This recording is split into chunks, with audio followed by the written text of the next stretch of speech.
एक 28 साल की बहुत ही बदसूरत और काली लड़की थी। उसके दांत भी निकले थे, पर उसे अपने रंग और बदसूरती का जरा भी अफसोस नहीं था।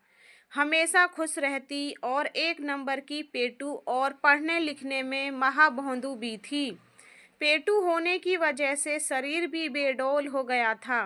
एक खूबी उसमें यह भी थी कि जहाँ रहती हो कर हंसती मुस्कुराती रहती और सबको भी हंसाते रहती।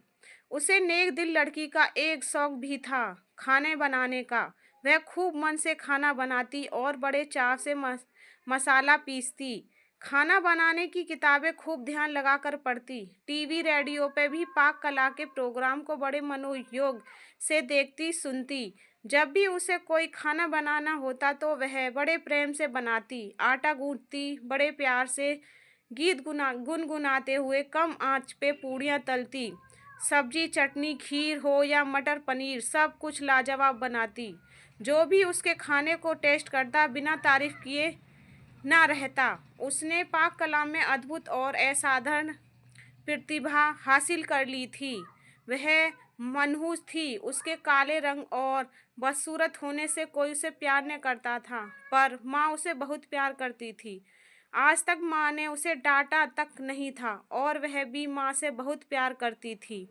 हर बार की तरह इस बार भी आज सुबह उसकी शादी के लिए जो लोग लड़की देखने आए थे उन सब ने खाने की बहुत तारीफ की, लेकिन लड़की देखकर नाक मुंह सिकोड़कर चले गए। वह लड़की भी तैयार होकर किसी को बिना कुछ बताए कहीं चली गई। शाम में जब वो लौटी तो घर का माहौल बहुत गर्म था। पिताजी माँ पे बहुत गुस्सा थे, बोल रहे थे पता नहीं कौन से पाप के बदले ये मनहूस लड़की मिली। पिता से प्राय यह सब सुनती थी, उसे कोई असर न होता था। वह बहुत खुशी खुशी माँ को कुछ बताने गई और कहा वह बड़ी भूख लगी है, कुछ खाने को दो पहले। उसके हाथों में एक सर्टिफिकेट और एक चेक भी था, पर माँ भी आज बहुत गुस्से में सब्जी काट रही थी।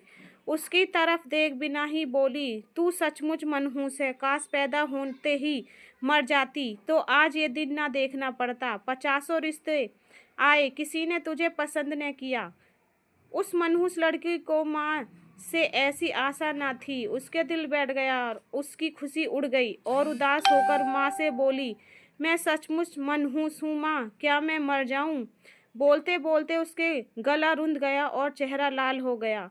माँ ने भी गुस्से में कहा, जा मर जा, सबको चैन मिलेगा। तभी उस मनहूस लड़की ने अपने कमरे में जाकर दरवाज़ा बंद कर लिया। थोड़ी देर बाद जैसे ही माँ को अपनी गलती का एहसास हुआ, वो दौड़ती हुई उसके कमरे की तरफ गई। आवाज़ देने पर भी दरवाज़ा जब नहीं खुला तो माँ ने जोर का धक्का दिया। तेज धक्के से जैसे ही दरवाज़ा खुला, माँ ने देखा सामने दुपट्टे के सहारे जी बाहर निकले उस मनहूस काली लड़की की लाश झूल रही थी। वहीं पर एक चिट्ठी, सर्टिफिकेट और 1 लाख का चेक रखा था। चिट्ठी में लिखा था, माँ मैंने आज तक तुम्हारा कहना माना है, आज तुमने मरने को बोला यह भी मान रही हूँ। अब तुम मनहूस लड़की की माँ नहीं कहलाओगी।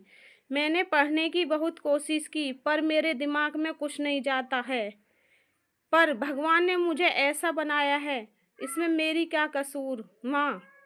मुझे सबने काली मनहूस भोंदू सब कहा, मुझे बुरा नहीं लगा। तुम्हारे मुंह से सुनकर मुझे बहुत बुरा लगा मेरी प्यारी माँ। और आज नेशनल लेवल के खाना बनाने वाली प्रतियोगिता में मुझे फर्स्ट प्राइज़ और 1 लाख रुपए का चेक मिला और साथ में 5 स्टार होटल में मास्टर शेफ़ की नौकरी भी।